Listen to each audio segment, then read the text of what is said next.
أعوذ بالله من الشيطان الرجيم بسم الله الرحمن الرحيم رب اشرح لي صدري ويسر لي أمري واحلل عقدة من لساني يفقهوا قولي.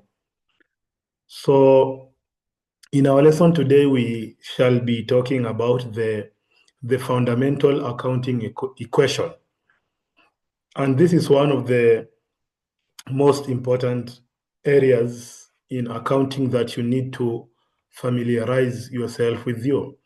So yesterday you were talking about, just a recap of what we were doing yesterday. Yesterday, we talked about introduction to accounting. We talked about the definition of accounting, the importance of accounting, you know. Then we also talked about the difference between financial accounting and managerial accounting. Now, in our lesson today, we shall be talking about the fundamental accounting equation. So this is the lesson outline number 1. We'll talk about the principles of accounting. That is Mabadi al-Muhasaba. Then we'll also talk about the what? Understanding the accounting equation, the components of the accounting equation. Then lastly, we will analyze some transactions using the equation. So in brief, this is what we shall be covering in our lesson today. So let us start. So number 1, these are the principles of accounting, al-Mabadi. Al-Mabadi, in its essence, means it means the foundation. That is, you need to understand these principles if you want to be a good accountant. So if you are in accounting, you need to follow these principles. So these principles are like our roadmap. So each and every accountant needs to be familiar with these principles. So the first principle is called the economic entity assumption. The economic entity assumption.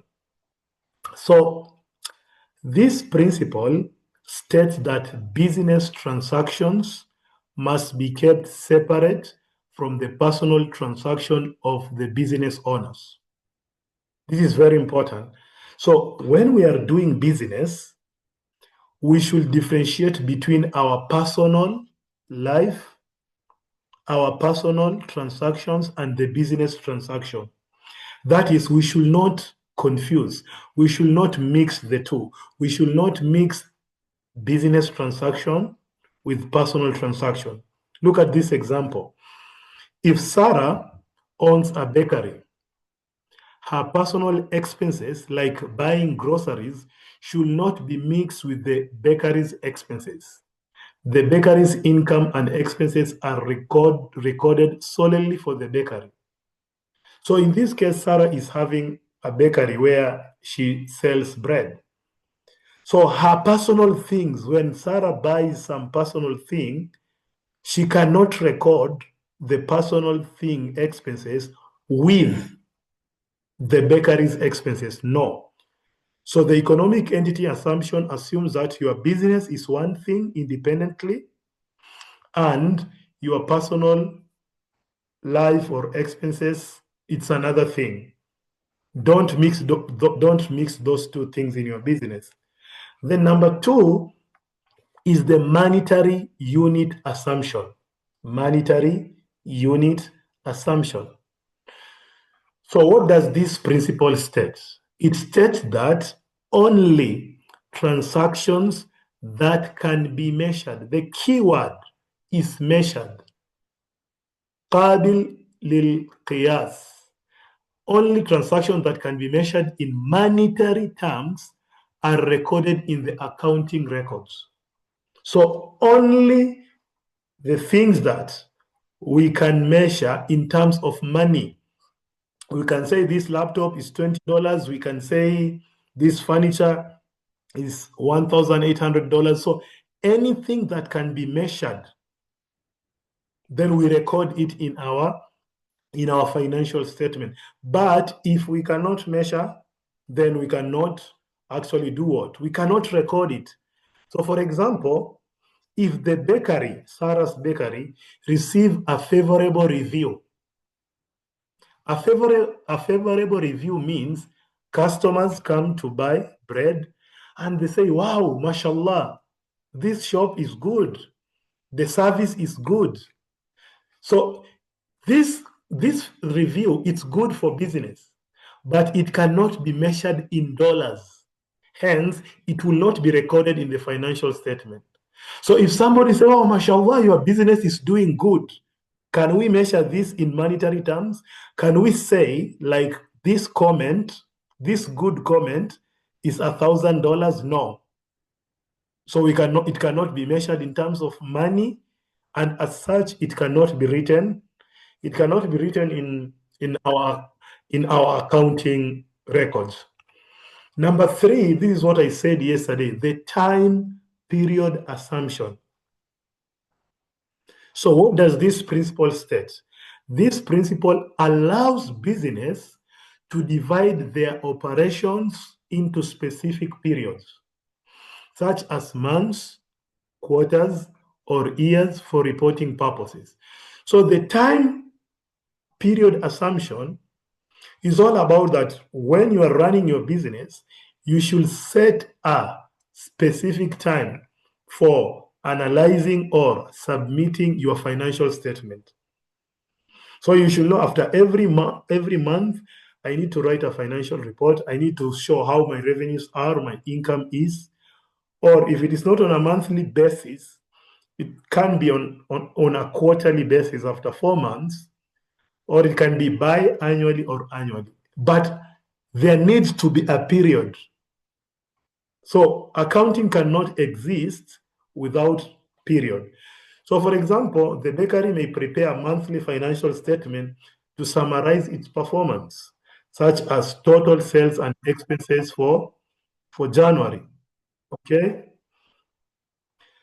So another principle in accounting is what? The cost principle, which is called the historical cost principle. So this principle states that assets should be recorded at their original purchase cost rather than their current market value.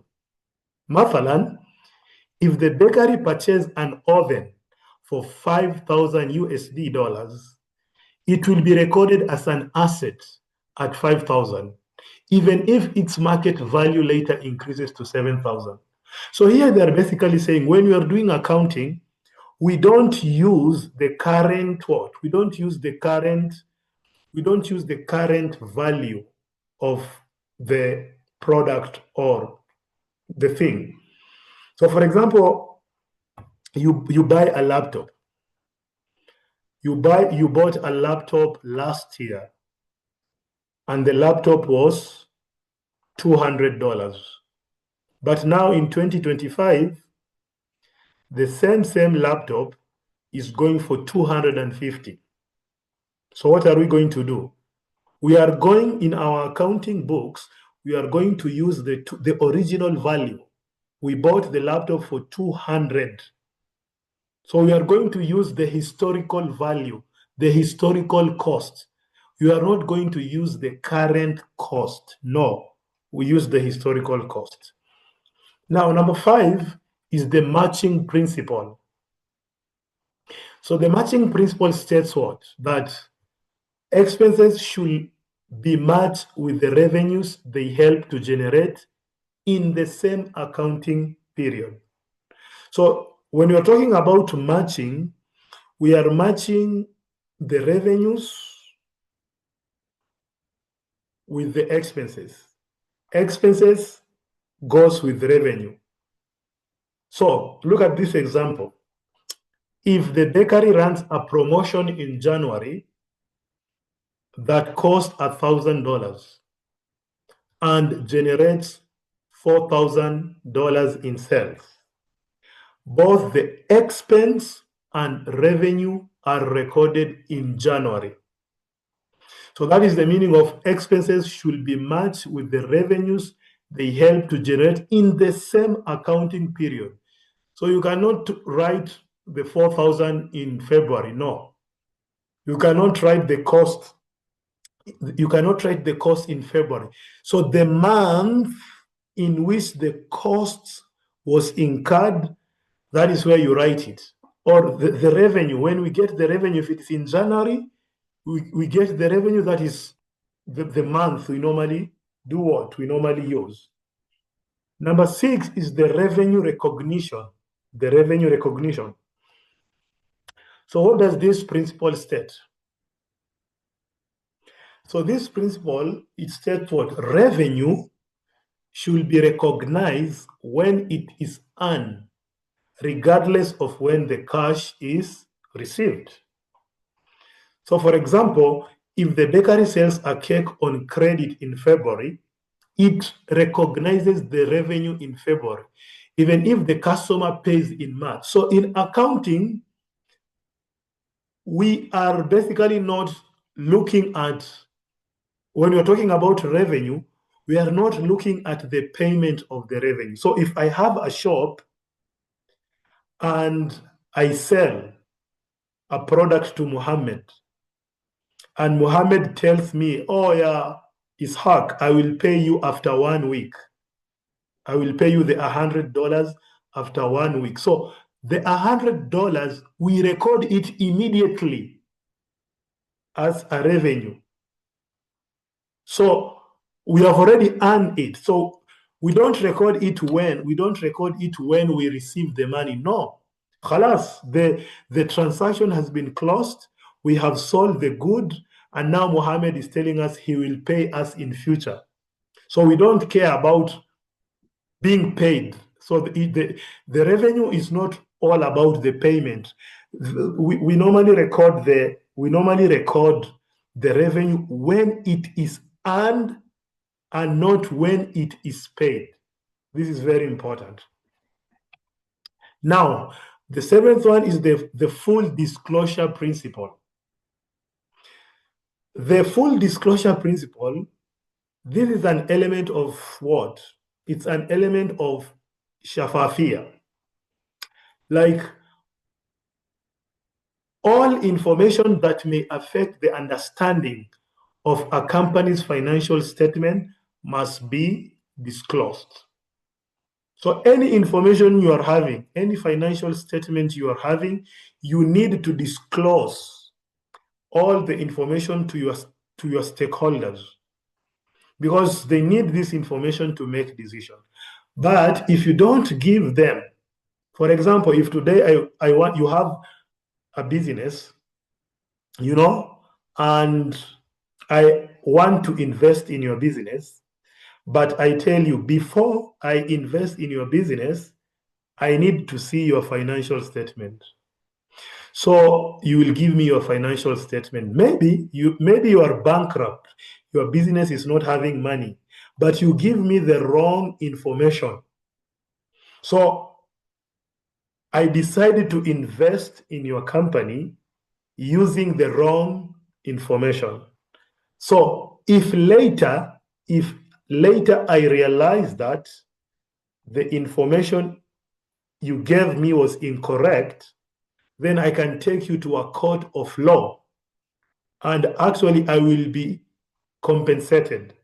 Why? Because you gave me misleading information, because you wanted me to invest in your company. So you have to be very careful when you are sharing your information. That is, the information need to be true, the information need to be objective, and the information needs not to be cooked. So that is it. So the next principle is the conservatism principle. So what is the meaning of the conservatism principle? So when faced with uncertainties, what is the meaning of uncertainties? Uncertainties means when you, as an accountant, you are faced with something that you are not sure. You are not sure. So for example, you are not sure whether your customers will pay you back your money. You gave them some goods, but they did not pay you your money. So what should you do? So when faced with uncertainties, accountants should choose methods that minimize the overstatement of income or assets. So, for example, Muhammad comes to your shop and Muhammad buys a mobile phone for $100 on credit. He does not give you the cash. He tells you, I will pay after 2 months. But as an accountant, if you know the behavior of Mustafa or Muhammad, maybe he doesn't pay. So you as an accountant, you should not write it, okay, khalas. If you are unsure, it is better to say Muhammad will not pay me. So you record it as negative than to say Muhammad will pay plus then something happens. So if you are mutaraddid, you don't know if Muhammad will pay. So the better thing is to understate. Just say minus 100. Khalas, if Muhammad pays, is biha wa ni'ma. If Muhammad does not pay, already you have said minus 500 or minus the amount. So if the bakery estimates that it may not collect $500 from a customer due to financial difficulties, it should record this as a potential loss rather than waiting for the default. So if you think, Khalas, this customer is struggling financially and maybe he might not pay the money, the best thing to do is to understate. Just write it, Khalas, this is a potential loss. We are going to get al khasara. So if he pays, good. If he doesn't, you're still in the right path. Now, these accounting principles, so all these 8 principles that we have seen, they form the foundation for how financial information is recorded, reported, and interpreted. So these are they form the foundation. So by following these principles, businesses can ensure that their financial statements are, number 1, accurate, 2, consistent, 3, useful for decision making. So that is the importance of doing what? That is the importance of using these principles. So familiarity means you knowing these principles can help students understand the basics of accounting and its role in business operation. Okay, now on to the last part of our lesson today. The last part of our lesson, which is very important, it's about the accounting equation. This is the foundation of accounting. You need to understand this equation. So the accounting equation is a fundamental principle in accounting that shows the relationship between a company's resources, what it owes, and the owner's investment.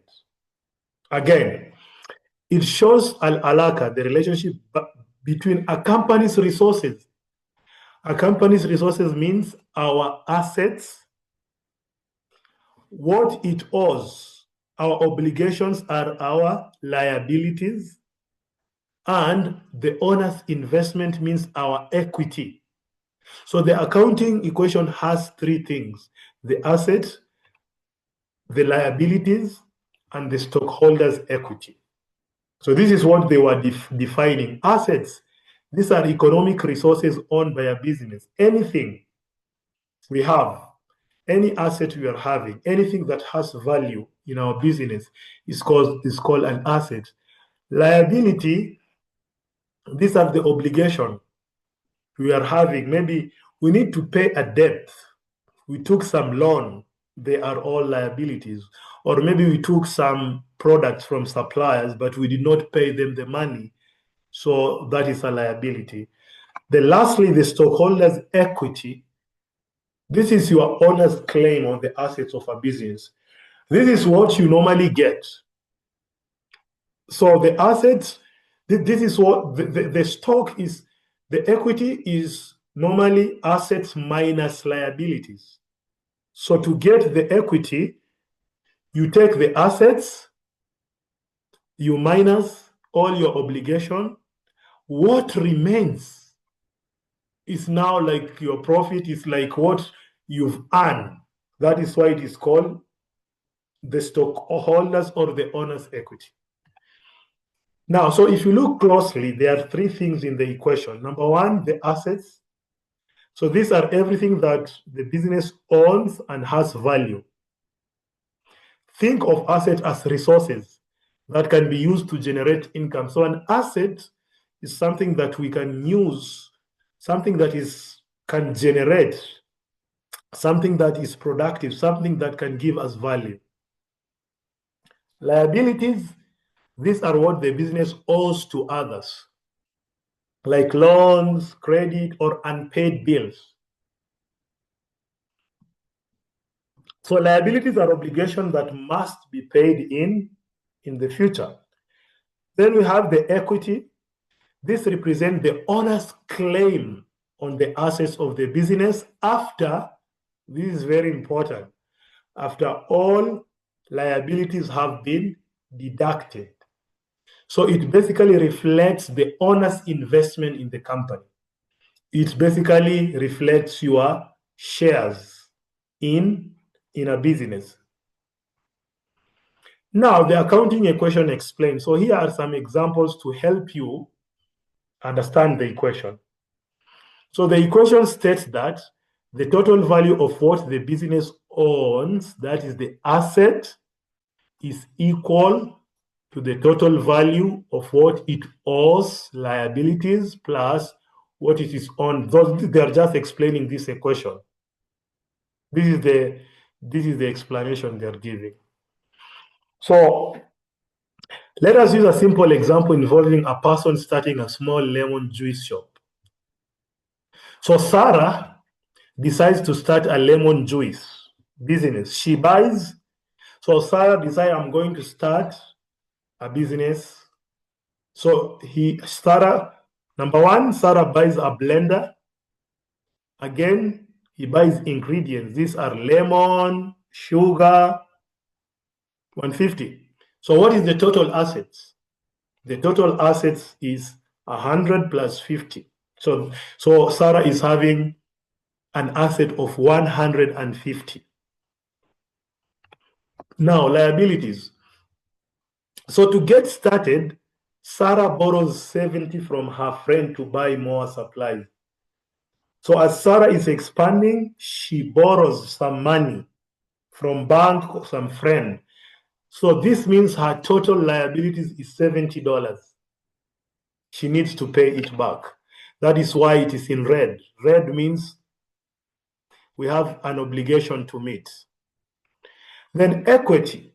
After accounting for her liabilities, so Sarah's equity is what remains for her after paying off her debts. So calculation for the equity will be assets minus liabilities. So the assets, which is the blender plus the minus the obligation she is having, which is $70. So the 80 that is remaining, this 80 now, this is Sarah's share. This is her net worth. This is her worth. So this is what she has after deducting the 70%. You know, after paying 70, then she remains with 80. Now, putting all together. So now we can plug these values back into the accounting equation. So we have the assets equals to liabilities plus equity. So the assets, 150, equals to 70 plus 80. So 70 plus 80 is 150. So the equation, remember, should always balance. If it does not balance, it means there is a problem somewhere. So if you want to know you are right, you have to ensure that the equation balances. So as you can see, the equation balances out perfectly, which is fundamental in accounting. This balance shows that every financial transactions affects both sides of the equation and helps maintain the integrity of financial statement.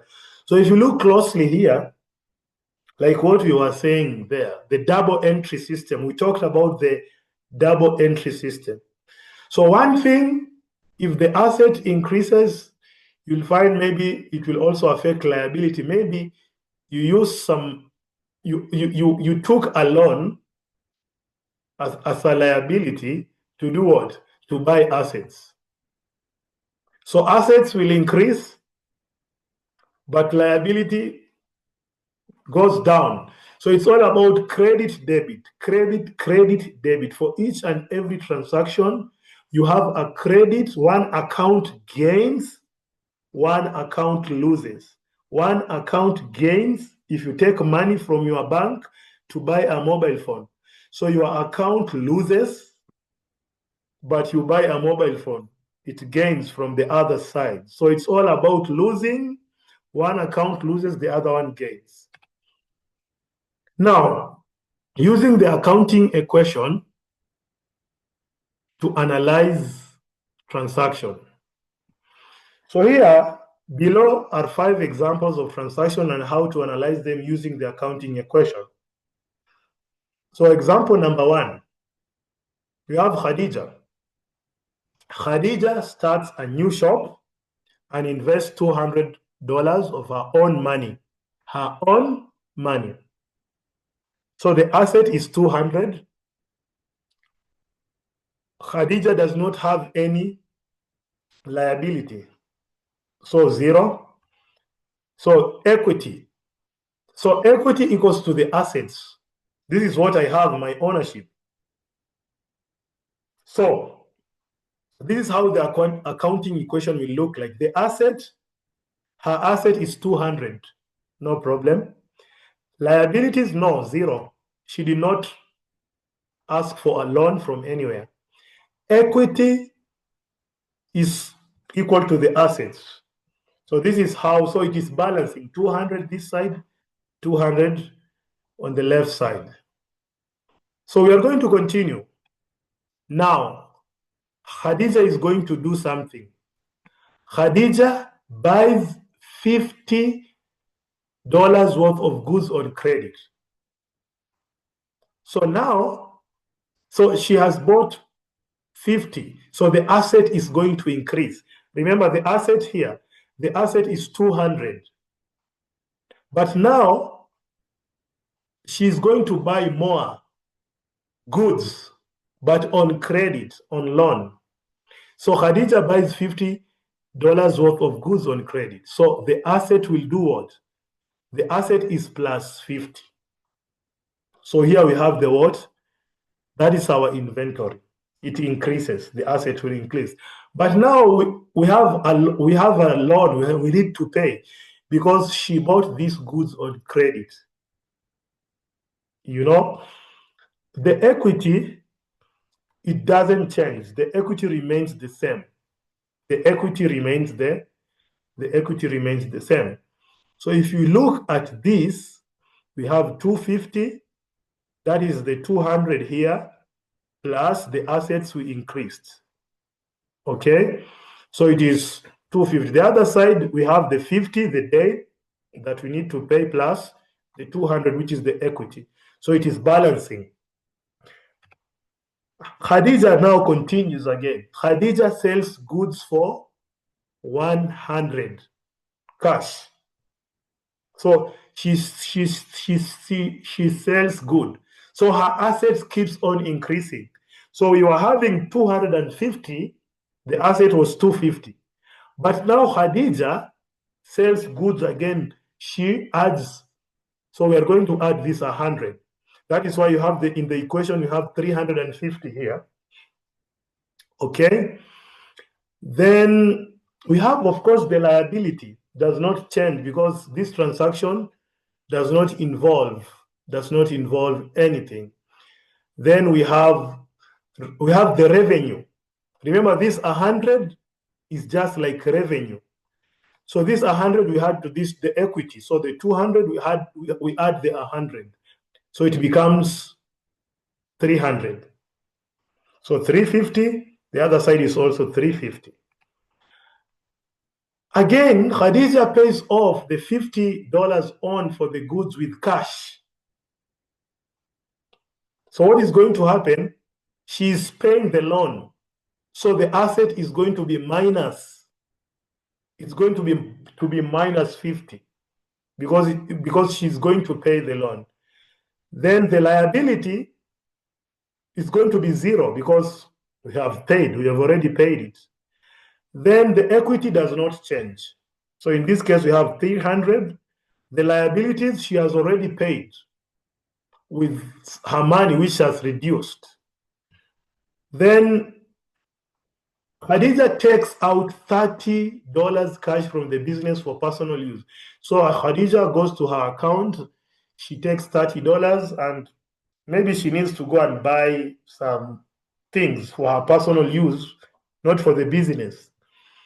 So her asset will decrease. Okay? And at the same time, the equity will also decrease. So anything that happens to the asset also happens to the equity. No change in the liabilities. So in this case, we have 270 and 270 on the other side. Now, this is the summary of all these transactions. So what we can learn is that for each and everything you do as a business, it is going to affect. It is going to affect what? It will affect the other side of the equation. You know, so if you buy something, the asset is going to increase. You know, if you buy it with cash or whether you buy it with loan, ila ghayri dhalik. So anything you do in your business, it affects this equation. It increases or decreases to some extent. So this is the basic of accounting, and you need to familiarize yourself with this equation. So that is the end. Our lesson today was very short. So I don't want to exhaust you with a lot of things. So just try to digest what I've explained, you know, then try to do some more exercise. Then we'll continue now next week when we shall be digging deep into the financial statement. So that is the end of our lesson. I think it was short but comprehensive. Is there any question, please?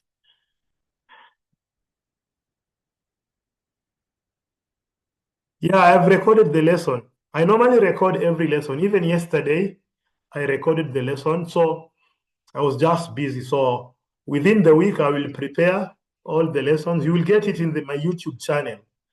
So don't worry about the lessons. You will get all the lessons recorded, inshallah. So don't worry about Is there any question before we leave? Is there any question?